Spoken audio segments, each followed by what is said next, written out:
Welcome to Big Blend Radio's Food, Wine, and Travel Show, where we go across country and travel the world with members of the International Food, Wine, Travel Writers Association. Let's go.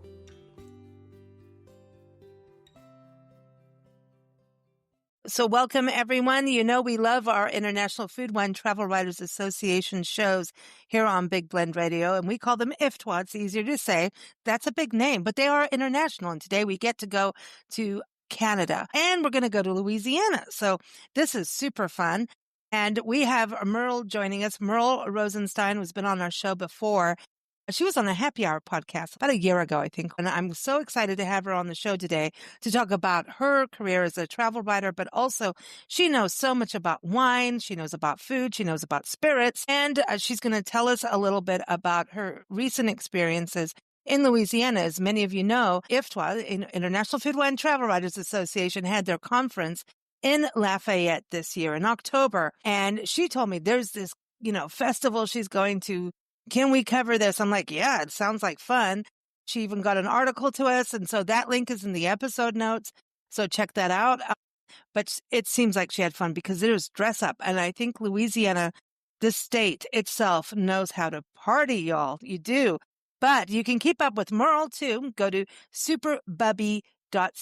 She's in Canada. She's in Toronto. So she does know food. So welcome back, Merle. How are you? I'm great. And I'm really happy to be here, Lisa. This festival is so exciting to talk about, but I'm like, you're on a show and you just got back. How was the conference as a whole? Like, what was the experience like? Conference experience was excellent. I mean, Lafayette hosted us and really did a great job. We went to restaurants and had some really good food. There were day trips. So one of the things I did was I went out in a kayak and took pictures of the cypress trees and the moss, and that was a lot of fun. And then I also did this thing where they paired natural wine and tinned fish, and that was really. I saw you posting that, I think, on Instagram or Facebook, one of the places, and I was like, tinned fish. I haven't seen that since I lived in South Africa. Yeah. So what was tinned fish? So yeah, tinned fish with sardines and oysters, and there were other kinds. In fact, Wild Child, the name of the winery or wine store that did the pairing, had a whole wall of different kinds of tinned fish. And I thought to myself, I never realized there were so many, but good to know. Yeah, I brought some in this country. Yeah, I brought some home for my husband too, so he was happy. Well, that's good. You have to. You have to bring goodies back. Being Canadian, there's a connection to Louisiana. So did you feel that connection going there? I mean, I know you're from Wisconsin originally. We know that, but you're Canadian as well, right? Well, it was really interesting because at the Rougarou Fest that I'll talk about a bit later, they had what's known as a French table. So it's people sitting around and talking French, which was really, I found very interesting. And of course, the history around it is that the Acadians that lived in Canada, in Eastern Canada, were expelled a real long time ago, and they resettled in Louisiana and were called Cajuns. So there is a lot of French, and I was welcomed with open arms, and I sat down and I joined the group, and we were all talking about how we learned French and if we still use it. So that was a really, really good experience. Wow, that's so cool. I love it. And so when you went to the conference, what was like your itinerary like for the whole event? I was there for about 10 days. I flew into New Orleans, and I have to say that New Orleans and Company treated me to a hosted trip. And we went to breakfast places like Mother's, and we also went to View Orleans, which is a really great exhibit of the culture. And it's also gives you a great view of New Orleans. And we went to the Mardi Gras Museum, and you could get a sort of a glimpse behind the scenes at Mardi Gras. That's where they make the floats, and we learned about how they're made and just beautiful, really beautiful floats. So I so enjoyed my time in and then I went to the conference where I learned a great deal. I think there's a lot of great knowledge that is in IFTWA, and it was a very well organized conference. Also, we had a nice blend between learning and having fun and getting to know Lafayette. So that was 4 days. And then I went on a post trip, and it was a road trip on the Kayaking coast. And then afterwards going to the Rougarou Fest. So it was, a lot of history, some mystery, some ghost stories, and just a Swamps. really great time. And the swamp part. How does that feel going from Toronto to Those swampy swamps. land? I mean, aren't the swamps like there's a mystical, there's this, I love Southern fiction because of the swamps. Like there's this other entity that you can't see or know, but you know it's there. I don't know how to explain that. I just love it. It's a haunting scene. At first, when I was in the kayak and I was taking pictures, I mean, I noticed what was really different about the views. And if you stop and you really, you can just get some really great pictures of the Spanish moss hanging down, and the trees have rings around the bottom. So it is a very haunting, but in some ways calming kind of a scene. So I really enjoyed that part of it. It is calming. I love the swamps. And did you get to see gators when you were kayaking? Because I actually learned how to kayak in Louisiana, and there were all kinds of interesting things out when we were out. And there's something about seeing a gator just calmly glide. They glide. And some of the turtles even glide. It's just, there's wow, we know what they can do, and I've filmed that too. I won't go into that, but gators to me, I'm addicted to gators. Like I tell people as we travel, I'm like, by the time we reach you, we're probably going to look like we came out of a swamp, because we probably did, because there's just this calm beauty of swamps. Yeah. Unfortunately, I didn't bump into any gators when I was in the kayak. However, we did go to Greenwood Gator Farm, which is near Houma, and we did see some baby gators, and I was able to hold one. And we saw also quite a few adult gators. And the funny thing is they're given marshmallows. You throw marshmallows at them because that's what they can see. They can see the white. So that was quite interesting. We did see a lot of gators, just not in the swamps. Oh, yeah, it's this time of year too. And it has to do with time of year, I think, as well. Well, I want to talk about this Rougarou Fest, because I think it's just fun to say Rougarou. And I don't think, are people saying Rougarou like calmly, like I just did, or are they like Rougarou, y'all, and like, let's go for it? Because, I've traveled through Lake Charles area, which is, in southwest corner. And then I found out from Ben Berthelo, he's been on the show multiple times. He's the executive director of Lafayette Tourism, right? And the last time he was on the show, I said, like, do you say IE over there? And he's like, we sure do. So I want to know, did people have this kind of IE, and do they say Rougarou calmly, or are they more boisterous and excitable? It is, Rougarou. It is Rougarou. That was well done. It's exciting. It's exciting. And the festival itself is very exciting. There's just so much about it. I mean, it's been ranked one of the top 10 costume parties in the US by USA Today. I guess the thing I wanted to know when I first heard about the Rougarou from, it was Explore Houma, sorry, where I heard about the name. And I wanted to know, what is a Rougarou, and how does it tie into coastal preservation and preventing land loss? So I did quite a bit of research on it, and it seems that the Rougarou is a swamp creature, half person and half wolf, and emerges from the swamp at night. It's also been used by parents to make their kids go to sleep. If you don't go to sleep, the Rougarou is going to get you. So that's kind of an oral tradition, or something that has been talked about quite a bit. And the tie-in between the Rougarou and coastal conservation is that, the Rougarou is a swamp creature, and the executive director, Jonathan Foray of the South Louisiana Wetlands Discovery Center, is calling on the Rougarou to be kind of like a Smokey the Bear,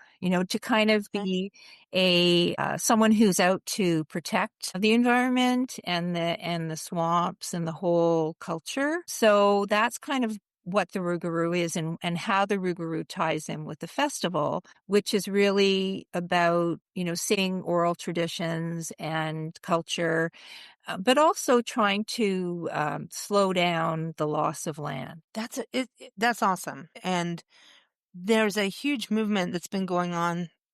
Oh, we started covering this, I'm going to say back in 2010, where there was a movement to protect the wetlands through Mm. New Orleans, all the way around, and all the way to Houston, Texas, actually, because it will help even mitigate damage to people's homes through hurricanes and things like Mm. that. And so it's really about letting the wetlands be what they are, letting the native plants be, right? And so from the article that you have, and everyone again, it's linked in the episode notes. I love this blending of it. And I also know that there's a woman-owned business where they are taking glass recycling and making sand and helping Oh, the coastal, yes, out of Louisiana, out of this area, to bring sand back. They're crushing glass, wow. recycled glass to do this. And so I love that this is all just tying together for me. As soon as you said, "Hey, this is what I'm doing," I'm like, "Oh yeah, you got to come on. This is so cool." Because it's so much, but there's a tie-in. When cultures stay strong as a culture, some things in cultural traditions are not necessarily the best practices for the environment or wildlife. But when cultures keep their culture, right? Keep that integrity of who they are, and they tend to, and I mean this globally, be more connected with the land. And as we become more, cityfied and things like that, we start to lose our connection with nature. And so it's a very interesting thing in Louisiana. Louisiana is connected. They're very connected to their outdoors. And they want their nature to be nature, still there. I think Louisiana is its own country. There's no place like Louisiana. Yeah, definitely. I totally agree. I mean, everything from, the foods, to the dancing and music. And this was also exemplified at the Ruru Festival. There were, different bands. There were two band shells where there Mm. was music. People were up and dancing. We even went into a restaurant called A Bears. And actually, I think we were the only non-locals there, which was great. I love that. And there was someone who was playing the guitar and singing, and people were up dancing. And you don't really see that where I live. It's Yeah, just it's just different. down home. It's very Yeah. authentic. And it's like, how the saying, dance like no one's watching. That's how Louisiana lives life, I think. Yeah. And, Authentic. yeah, definitely. In fact, in this one place, there was a woman who was dancing to music and, other people got up and danced and then, we got in the act. So, yeah, Hmm. just very joyful and, yeah, a very rich culture. So that's what I love is the culture tied to the land because the Mm. culture is tied to the land. And that's what I'm talking about. And it's like, and so the culture has to change a little bit for the land as the land changes and what's happening to the land globally.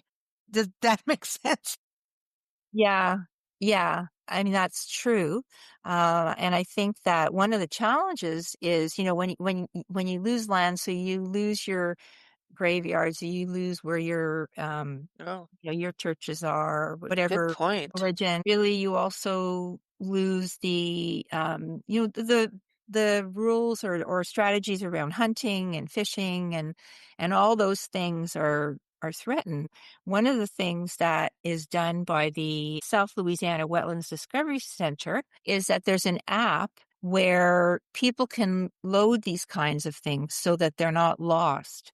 And also at the festival, there was a sort of a village, a folk life village, where they had cooking demos. They made crackling, a fried Mm. catfish, and also building palmetto huts, which were used by the Aboriginal people to build. And so there were different demonstrations. And so it was great. It really was. That's amazing. I'm a little jealous. A Ah, lot. So I want to talk about the nutria, right? So the oh, nutria yes. is a very interesting thing. There was a nutria that got injured and some guy, and I swear to gosh, the name was Nudie, and I saw your picture holding Nudie. Yeah. And Is Nudi's this the got a, same Nudie? uh, Is this the same Nudie that this guy rescued? And Billy Nungus, or Lieutenant Lieutenant Governor, actually had to go up and like stand up for him to be rescued and saved at yes. this family's house. So was that the Nudie? That was the Nudie. Yes. No way! Nudie has a huge social media following. And there was a lot of controversy, as you said, that, Hmm. was this couple going to be allowed to keep this nutria? And like nutria, for people that don't know, it's like a big, huge rodent, but it has orange teeth because of, I guess, of the iron that oxidizes. So yes, this was that Nudie. That's amazing. Yeah, this is because it's kind of like a beaver without the beaver tail, but it does have a tail, right? It does. That's right. And I got to hold Nudie. Actually, there was a big lineup to hold Nudie, and Nudie had to get to the stage because he was being pardoned, just as a ceremony to a pardoning ceremony, which was really interesting. I had never seen that before. So that was really interesting. But yeah, he was very soft, short brown hair. And yeah, so I held him. We got a couple pictures, and then the crowd kind of came in. Yeah. That's the thing. It is, yeah, the crowd comes, but the nutria though is an invasive species, right? Yes. Yeah. And so what they do is they eat native plants that bind the marsh together. Yeah. So, and there's actually a bounty on I guess on their tails. This Oh, can get $6 per tail. But Nudie was pardoned and spared the stew pot, uh, while making visitors aware of invasive species. So, oh, that's a good way to put yeah. it. That's good. Well, it's kind Yeah. of like the pythons in the Everglades Yeah. in a way. Yeah. There's people having to go out there and I go, but they're beautiful pythons. But that's the thing. Invasive species, this whole thing of what's going on. So how did they get there? Like, did they teach about that, about nutria becoming an invasive species? I mean, but any place near a port, you're asking for everything to happen. Yeah. That's pretty Yeah. much the thing. Well, I Animals think, can come from yeah, I anywhere. think just by having the pardoning, so like everything at the festival tied back to land conservation. So that was part of why the nutria was there. Yeah, they also had a baby alligator this year. Yeah, so I understand there's an overabundance of alligators as well. Anyway, so that was a really kind of fun and interesting part of the day. So I love that they're putting this huge fun festival. Let's talk about people dressing up. I mean, that's the fun part. I mean, you got some great pictures. It almost felt like Halloween in a way. Yeah, yeah. Well, I think the timing of it really fits well that it was just before Halloween. There were tons of costumes, different costumes, but really the most, the ones that were sort of most around were the witches' costume. And you've never seen so many different witches' costumes before. And there was actually a special Rougarou festival, Witch Coven, which was a group of dancers that got to go in the parade that was at the end of the event. And witches had all kinds of, a lot of them had wearing, the black gowns with like bright orange and green and purple. They held broomsticks that had skulls on top of them. And they walked in groups of 3 or more. So they kind of stuck together.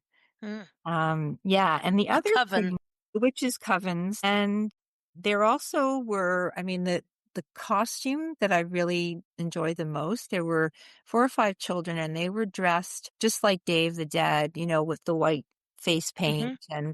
and they were wearing Mexican hats and suits and they actually were dancing too. They did a special dance. So those were just two of the kinds of costumes. And of course, the Rougarou, lots of people were dressed up as the Rougarou with the big wolf head and human body. So, but it was really, I found it fascinating just to watch all the different people dressed up. Well, I think what's also cool about this area, and this whole area is so great because they have different Mardi Gras too that are more like country folk style versus the city New Orleans style for Mardi Gras, and it's Cajun, right? And the other thing is you're looking at Louisiana is a melting pot of cultures. So for you to go from Toronto to there, I was wondering about that because I would think that it's different. The landscape is 100% different, but how did it feel in the diversity of culture there? Because Louisiana has diversity, and the beauty of it is that people are connected, it seems, Yeah. no matter what or Yeah. who. Doesn't matter about color, doesn't matter about any of it, you know? Yeah, there definitely was a diverse group of people. There were, American Indians. There were people that had come from Mexico. And I know, just from the heritage point of view, that there were people that originated in France. So there was that French aspect, the Spanish aspect, because Spain was heavily involved in Yeah. Louisiana. So yeah, and even in the food, you could see the various different influences and costumes. So I think everyone brought their kind of own background with them, and it just kind of mixed really well together. What was some of your favorite food while you were there? Well, definitely jambalaya. I Okay. ate a lot of different types of jambalaya. The one at the Rougarou Festival was made by the volunteers. So these weren't businesses that were coming in and selling food. They were actually volunteers that made the food. And the other thing was I had the gator bites, which I really enjoy. They actually do taste like chicken. Yeah. As well, I tried some of the fried catfish, which was really, really good. So, yeah. And there was also a demo on fried catfish. So, yeah, Wow. definitely. Yeah, lots to choose from. So you felt welcome in this Oh, my festival. goodness. Yes, definitely.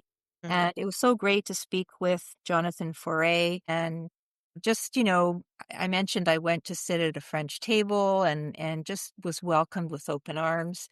They're so In amazing. Canada. Southern hospitality is it's a reality. There's nothing like it. Amazing, amazing. So I wanted to go back to your career as a food, wine, travel writer, and I love your bio, one of the best bios ever. Her bio is Thank how you. many people can say that their second home is in Hawaii and that wine, beer, and spirits are their family business. Okay, I want you in my family. Merle Rosenstein can. She's a freelance travel, wine, and food writer from Toronto, Canada, with a level 2 wine and spirits education trust certification. Her dad was a traveling liquor salesman. I am going to read this because it's fun.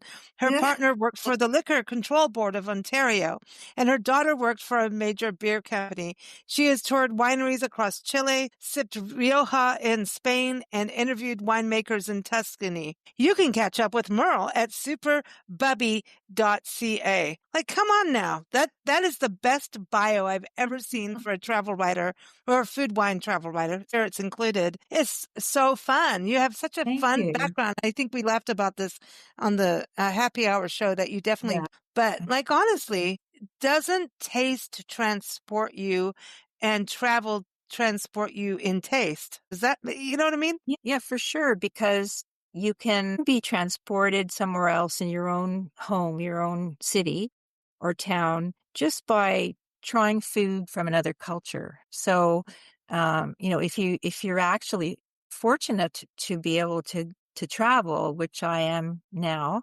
then it can be even more authentic and more special. So that's kind of how I experience other destinations, just trying to think about, what's different from where I live and how is it different? Who are the people behind it? And, what else is different about the place? It's the same thing as a Rougarou festival when you were talking about the jambalaya. And here you've eaten a bunch of jambalaya, right?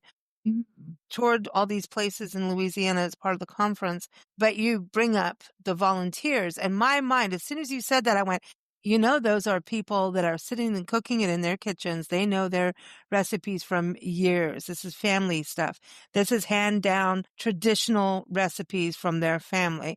And there's a huge pride in this stuff. I mean, that's like having a chili cook-off, like, you know, for Mhm. people.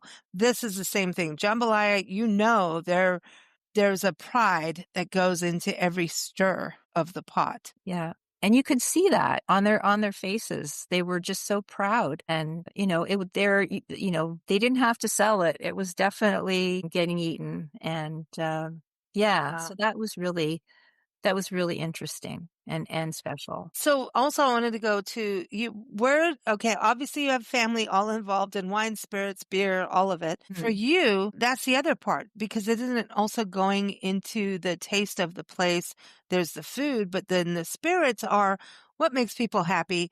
What are they able to harvest in an area? Is that part of your attraction to that? Sure. And even where, you know, grapes are grown, or, you know, the ingredients for beer, where it comes from and the process to make it, you know, that is different too, based on where you're going to go. You know, whenever I go somewhere in advance, I do research on, you know, what's the drinks culture? What are people drinking? And are there different, you know, bars that I can go to and talk to bartenders? So that's also part of it. Yeah, definitely. So you're not going to the bartender telling him about a breakup story. You're They doing might tell me you're going to the theirs. bartender. Yeah, you're going there with something else there. I want actual knowledge. Well, there's a thing. Mixology is such a it's an art form that is so overlooked. And I think It is. now as we also go into this era of non-alcoholic cocktails, mocktails, I think that's also interesting of That is. that is balancing, you know? Is very interesting. And I would like to learn more about that because I see that a lot of people are tending towards the mocktails or mixing it. So yeah, I think that's a real trend right now. I just do not want to lose our wineries, okay? Or No, our tequila makers or our no. distillers. I don't want to lose any of that. And, you know, we go through these trends. And so it's very interesting. What we do as the human species. You know, I don't think we'll ever lose coffee, tea, or some kind of alcoholic relaxant party vibe, you know? I think we will keep that and other things will evolve and it's yeah, tastes change, preferences, they kind of go back and forth. So who knows, we may see a resurgence in wine and spirits. Good. People need to relax. It's a good Well, it's thing. also interesting because at the same time we have cannabis on the circuit and that changed things too, didn't it? In a Yeah, way, didn't definitely. that change people going, well, I'm Yeah. going to do this instead of that. And it's just it's going to be interesting 5 years from now because things are Yes. still moving. We're not settled yet. Yeah. Yeah. Maybe I Huh. should look into cannabis too. I don't know. Would you do that? Well, there are cannabis trails now. Yeah. Now Yes. is, Yeah. There's a I lot mean, in my neighborhood. She's like, I can smell it. Yeah, Yeah. I've been in neighborhoods like that, and it's like, okay, can you just stop it already? I would like some fresh air. Can we have that? Well, it's so cool having you on the show. But before you go, what is SuperBubbie? Tell everybody about this superhero, superwoman on your site. It's awesome. Thank you. So SuperBubbie is um, a superhero, traveling superhero who takes her backpack and hits the road. And Bubby means grandmother. I'm not a grandmother yet, but I just like the idea of, you know, travel over 60 and I do have my knapsack that I like. So that's the idea behind. And it's also being an active senior. So trying to stay active and do things that will strengthen yourself and enjoy yourself at the same time. The Rougarou. That's the Yeah. Rougarou. Yeah. I can do it. But You I sure love can. that. I love that because I also think there's a lot more women traveling solo and women traveling more than before, you know, Yes. and cross that middle age to the next level. We're doing it. And I think it's like sisters are doing it for themselves, you know, Mhm. it's Yeah. happening. it's exciting, isn't it? And you can It be part of is. that strength of moving forward. I mean, you're at the cusp of or the beginning, I should say, not the cusp. I'm a baby senior right now. You're a baby. See, you I'm a are a baby baby. You're a baby. I'm a baby too. I'm not quite there. Oh, you're not. I just hit the hill and went, Oh, I'm going up that hill. So cue Kate Bush. Anyway, thank you so much. It's been so much fun having you on the show. Thank you so much, everyone. SuperBubbie.ca. Link is in the episode notes. And Merle's got a wonderful article with images that you can see also linked in the episode notes. So check that out. And of course, IFTWA is awesome. Go to IFWTWA.org. Thank you so much. hey, thank you. I enjoyed it. Thank you for listening to Big Blend Radio's Food, Wine, and Travel Show featuring members of the International Food, Wine, Travel Writers Association. We encourage you to visit their website. We say IFTWA, which is IFWTWA.org. You can also follow us at bigblendradio.com. Happy travels, everyone!